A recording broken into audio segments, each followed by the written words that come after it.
سلام طعنا هابلنا خبركم تخاتلتنا نزل ساعات زبلنا يوم حابريتات حزنا لكم مسينا لنا فلما قن قند رساتهم قبل على حزب رايا زتعالى موريت بلصقنا خمز فشله تحابيرهم ህወሓት ኣብ ልዕሊ ጀነራል ወድ ወረደ ውሳነ ከምዘ መሓላለፈ ተገሊጾም ንኣርሚ ጀነራል ምግበይ ድጋፍ ክህባ ዝኣተወ ኣርምታትን ከይዲ ኦፕሬሽን ምዕራብ ትግራይን ብስራሕ ዜና ተለቂቖም ኣብ ግንባር ጎጃም ዝዋጋእ ዘሎ ናይ ኣብይ ኣሕመድ ጀነራል ዘጋጠሙ ውግእ ኢድ ትግራይ ኣለዎ ከም ዝበለ ተገሊጾም ዝብሉን ካልኦትን ኣለውና ሕጂ ድማ ናብ ዝርዝሮም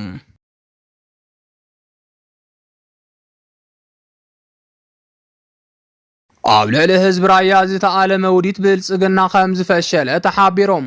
ኣብዚ ሕጂ እዋን ኣብ ብዙሓት ከባቢታት ደቡብ ትግራይ ሰላማዊ ሰልፍታት እናተኻየደ ከም ዝርከብ ዝፍለጥ እዮም ኣብቶም ዝካየዱ ዘለው ሰላማዊ ሰልፍታት ዋና ኣመሓዳሪ ዞባ ደቡብ ትግራይ ተጋዳላይ ሃፍቱ ኪሮስ ብዝህቦም መላዓልቲ መድረታት ህዝቢ ደቡብ ትግራይ ናብ ከቢድ ቅርሕንቲ ከኣቱ ይገብሮ ከም ዘሎ ፍልፍላትና ካብ ደቡብ ትግራይ ዝለኣኹልና ሓበሬታ የረድእ بمسارات تكاب دوب تግራይ ዝተረኸበ ሓበሬታ መደረታት ተጋዳላይ ሃፍቱ ኪሮስ ኣብ ልዕሊ መራሕቲ ሕወሓት ዘነኣፀረ ከም ዝኾነ ተገሊጾም ካብ ዶብ ትግራይ ዝተረኸበ ተወሳኺ ሓበሬታ ከም ዝገልጾም ኣብ ዶብ ትግራይ ዝካየዱ ዘለው ሰልፍታት ዋና ኣጀንዳኦም ምስ መራሕቲ ሕወሓት ዝተተሓዘ እዩ ይበሃል እምበር ብድሕሪት ግን ሕቡእ ኣጀንዳ ከም ዘለዎ ተፈሊጦም ሕጂ ዝተረኸበ ትኩስ ዜና ከም ዝገልጾም ኣብ ልዕሊ ህዝቢ ራያ ዝተኣለመ ውዲት ብልጽግና ከም ዝፈሸለ ተሓቢሮም ካብ ዶብ ትግራይ ከተማ ኣላማጣ ዝተረኸበ ሓበሬታ ከም ዝገልጾም ብኣብይ ኣሕመድ ዝምራሕ ስርዓት ብልጽግናን ፖለቲከኛታት ኦሮሞን ሚልዮናት ብር መዲቦም ኣባላት ድሕነት ብምምዳብን ወሰንቲ ዝበሃሉ ሰበስልጣን ብገንዘብ ብምድላልን ህዝቢ ዶብ ትግራይ ሰላሙ ይዘርግዎ ከም ዘለው ተገሊጾም እቲ ትግራይ ንምክፋል ዝተለኣኸ ጉጅለ ካብ ኣባላት ድሕነት ኢትዮጵያ ካብ ፌደራል ፖሊስን ናይ ሰራዊት ኢትዮጵያ ድሕነትን ዘጠቃለለ እንትኸውን ዋና ዓላማኦም ድማ ኣሞንጎ ህዝቢ ደቡብ ትግራይን ካሊእ ክፋል ህዝቢ ትግራይን ጎንጽ ብምፍጣር ትግራይ ክትከፋፈል ምግባር ከም ዝኾነ ተፈሊጦም እዚ እኩይ ስራሕ ኣብይ ኣሕመድን ፖለቲከኛታት ኦሮሞን እኳ እንተኾነም ትሰይሮኦም ኣብ ትግራይ ህይወት ክዘርእ ዝገብር ዘሎ ግን ኣሞንጎ መራሕቲ ትግራይ ዘሎ ዕንክሊልን ዓይነ መርፍእ ዝጠፍኦ ኣካይዳን ከም ዝኾነ ምሁራት ይገልጾም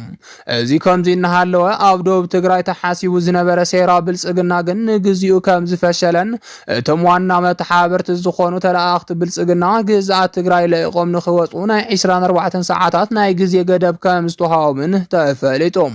እዚ ናይ ግዜ ገደብ ዝተዋሃበ ድማ ብኣመራርሓ ሰራዊት ትግራይ ከም ዝኾነ ንምፍላጥ ተኻኢሎም ስለዚ ድማ ኣብ ደቡብ ትግራይ ብኣብይ ኣሕመድ ተሓሲቡ ዝነበረ ሴራ ንግዚኡ እንተፈሸለኳም ዘላቕ መፍትሒ ዝኸውን ግን መራሕቲ ትግራይ ኣብ ውሽጦም ዘሎ ጎንፂ ንግዚኡ ሓዲጎም ጥቕሚ ህዝቢ ትግራይ ኣቐዲሞም እንተሰሪሖም ጥራሕ ይኽብሉ ምሁራት ኣተሓሳሲቦም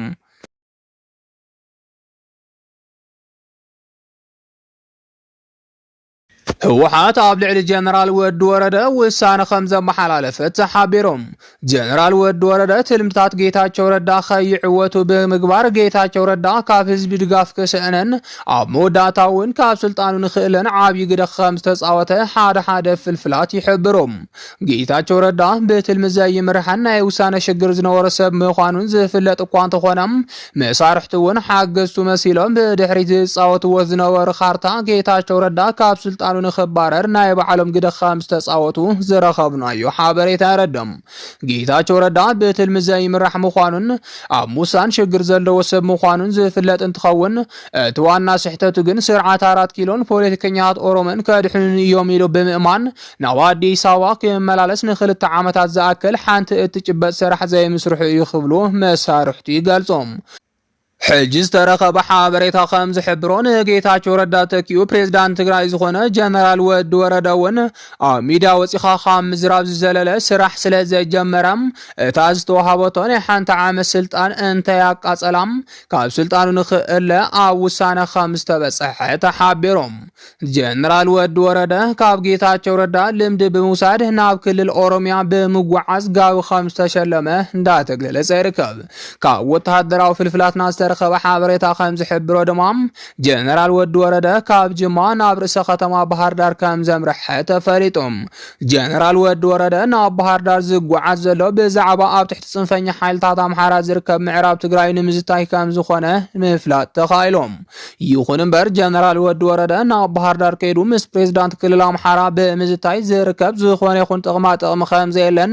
ቅድም ክብል እውን ጌታቸው ረዳ ናብ ባህር ዳር ይኹን ናብ አዳማ ብምኻድ ዘተታት ይገብር እኳ እንተነበረ ክሳብ ሕጂ በሰላማዊ መንገዲ ዝተመለሰ ግዝኣት ትግራይ ከም ዘየለ ተገሊጾም ስለዚህ ድማ ጀነራል ወዲ ወረደ ጽንፈኛ ሓይልታት ኣምሓራ ይኹኑ መራሕቲ ኣምሓራ በሰላማዊ መንገዲ ምዕራብ ትግራይ ንትግራይ ከም ዘየረክቡ እናተፈልጠም ንሚድያ አጀንዳ ክኸውን ተባሂሉ ብህይወት ህዝብ ትግራይ ምቕላድ ንምንታይ ኣድልዩ ክብሉ ምሁራት እናሓተቱ ይርከቡ ጀነራል ወዲ ወረደ ኣብታ ዝተዋሃበቶ ናይ ግዜ ገደብ ክሳብ ሕጂ ዝሰርሖም ዘሎ ስራሕቲ ንህዝቢ እናፍለጠ እንተዘይቀፂሎም ከም ጌታቸው ረዳ ብስርዓት 4 ኪሎ ብልጽግና ኦሮሞን ተጠሊፉ ክኸውን ስለዝኽእል ተወሳኺ ግዜ እንተያባኸነ ካብ ስልጣኑ ብምእላይ ንትግራይ ዝምጥን መራሒ ክትካእ ከም ዝግባእ መጠንቀቕታታት እናተወሃቡ ይርከቡ እዚ ከምዚ ኢሉ እናሃለወ መራሕቲ ህወሓት ብኣካይዳ ጀነራል ወዲ ወረደ ሕጉሳት ከም ዘይኮኑን ካብ ስልጣኑ ከኣሊብዎ ኣብ ውሳነ ከም ዝበፅሑን ፍልፍላት ይሕብሮም እቶም ፍልፍላት ወሲኾም ከም ዝሓበርዎን ጀነራል ወዲ ወረደ ክትኮዩ ተባሂሉ ዝሕመ ድማ ኣማኑኤል ኣሰፋ ወይ ድማ ዶክተር ደብረጽዮን ከም ዝኾነ ተፈሊጦም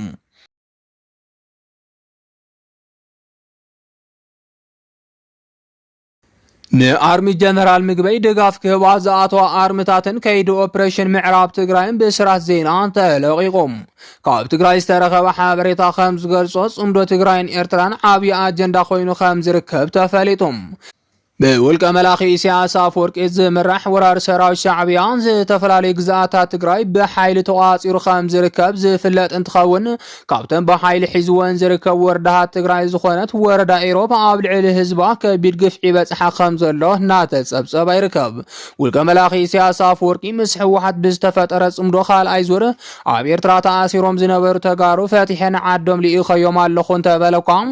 ኣብተን ብሓይሊ ተቋፂሩ ሒዝወን ዘሎ ግዛኣታት ትግራይ ኣብ ልዕሊ ህዝብ ትግራይ ሓድሽ ግፍዒ ፍጽም ከም ዘሎን ህዝቢ ኢሮብ ድማ ካብቶም ብሰራዊት ሻዕብያ ከቢድ ስቃይን ምጭዋይን ዝበፅሖም ዘሎ ህዝብታት ትግራይ ብቀዳምነት ከም ዝስርዑ ተፈሊጦም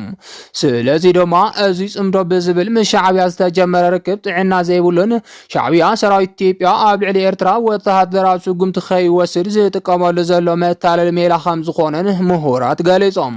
ኣብዚ ጉዳይ ሊቃውንቲ ፖለቲካ ዝሃብዎ ሓሳብ ከም ዝገልጾም ሻዕብያ ምስ ህወሓት ርክብ ብምፍጣር ኣብ ልዕሊኡ ተሓሲቡ ዘሎ ወተሃደራዊ ስጉምትን ምፍሻል ይጥቀመሉ ከም ዘሎ ሓቢሮም እቶም ሊቃውንቲ ወሲኾም ከም ዝገልጽዎ ሻዕብያ ዘይእመን ስለ ዝኾነም እቲ ኩነታት ናብ ረሑኡ ምስ ኣውዓሎ ኣብ ልዕሊኡ ዝነበረ ሓደጋ ህወሓት ተጠቒሙ ክፍሽል ምስ ገበሮን ምስ ብልጽግና ብምሽራኽ ንህወሓት ከግልላ ከም ዝኽእል ገሊጾም እዚ ከምዚ ኢሉ እናሃለወ ብጅግና ምግበይ ሃይለ እትምራሕ ኣርሚ ሰብዓ ኣብ ትሕቲ ጽንፈኛ ሓይልታት ኣምሓራ ዝርከብ ምዕራብ ትግራይ ንምምላስ ብዙሕ ስራሕቲ ክሰርሕ ከም ዝጸንሐት ዝፍለጥ እንትኸውን ሕጂ ግን ተወሳኺ ኣርምታት ብምውሳኽ ከይዲ ናጻነት ብዕሊ ከም ዝተጀመረ ተሓቢሮም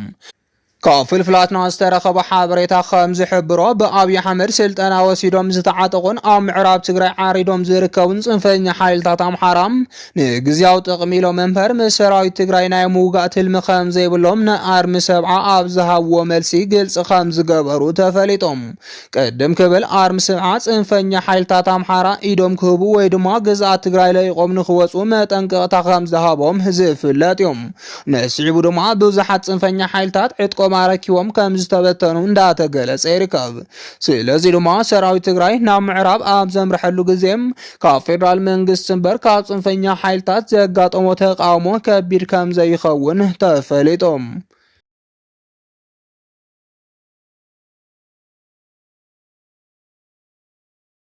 ኣብ ግንባር ጎጃም ዝዋጋእ ዘሎ ናይ ኣብዪ ኣሕመድ ጀነራል ዘጋጠሞ ውግእ ትግራይ ኣለዎ ከም ዝበለ ተገሊጾም ሓድሽ ስልቲ ውግእ ኣጋጢምኒ ዝብል ጸብጻብ ከም ዘቕረበ ዝተነገረሉ እዚ ጀነራል እዚ ከዓ ናይ ወያነ ስልቲ ውግእ ይኽብል ገሊጽዎሎም በዚህ መሰረት ውን በህጹጽ ፌደራል መንግስት የጻሩ የዝብል መልእክት ኻን ዘመሐላለፈ ተሓቢሮም ዘበናው ዝበሃል አጽዋራት ውገ ኣብ ምዕዳግን ምልቅሓን ተጸሚዱ ዘሎ አብይ አሕመድ ሎሚ ነቲ ኣብ ክልል ኣምሓራ ዝካየድ ዘሎ ውግእን ምቁጻር ብድሮናትን ሜካናይዝድን ሓይሊ እንዳተዋግአ ይርከብ ዋላ ውን ከምዚ ኮይኑ ኣብዚ ሕጂ ሰዓት ዕጡቃት ፋኖ ንፌደራል መንግስት ኣዝዮም ፈተንቲ ኮይኖም ምህላዎም ዝወጽ ዘለው ዜናታት የመላኽቱም ንስዒቡ ውን እቲ ውግእ ብሓድሽ ኦፕሬሽን ምክያድ ጀነራላት ኢትዮጵያ አኺባ ይካይዱ ምህላዎም ተሓቢሮሎም ኣብዛ አኺባ ዝተረኸቡ ጀነራላት ኢትዮጵያ ድማ ዝተፈላለዩ ናይ ግንባራት ጸብጻብ ከም ዘቕረቡን ዘለዎም ድኽመትን ጥንካረን አልዒሎም ኣብ ገምጋም ከም ዝርከቡን ተገሊጾም ብጀነራል ኣበባው ታደሰ ዝቐረበ ጸብጻብ ግን ንብዙሓት ዘገረመን ዘስደመመን ኮይኑሎም እቲ ጸብጻብ ውን ዕጡቃት ፋኖ ካብ ኣመራርሓ ሰራዊት ትግራይ ድጋፍ ይረኽብለው ዝብል ምዃኑ ተሓቢሮም ኣብ ኩናት ክልል ኣምሓራ ውግእ ንኽሕይል ምኽንያት ዝኾነ ኢድ ወያነ ኣለዎ ኢለ እየ ዝኣምን ዝበለ ጀነራል ኣበባው ታደሰም መንግስቲ ኣብዚ ጉዳይ ሙሉእ ክትትል ክገብር ጸዊዕሎም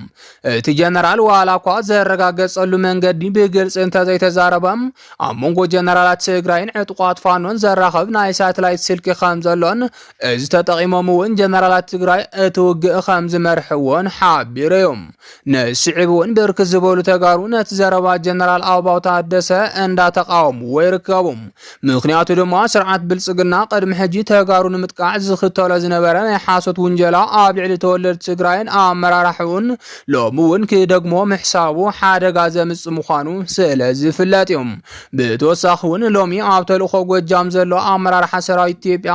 ነዚ ዘረባ ኣበባው ታደሰ ከም ዝደገሞን ንኸይንስዕር ወያነ እዩ ዕንቅፋት ኮይኑና ከም ዝበለን ዝረኸብናዩ ሓበሬታ ያረድም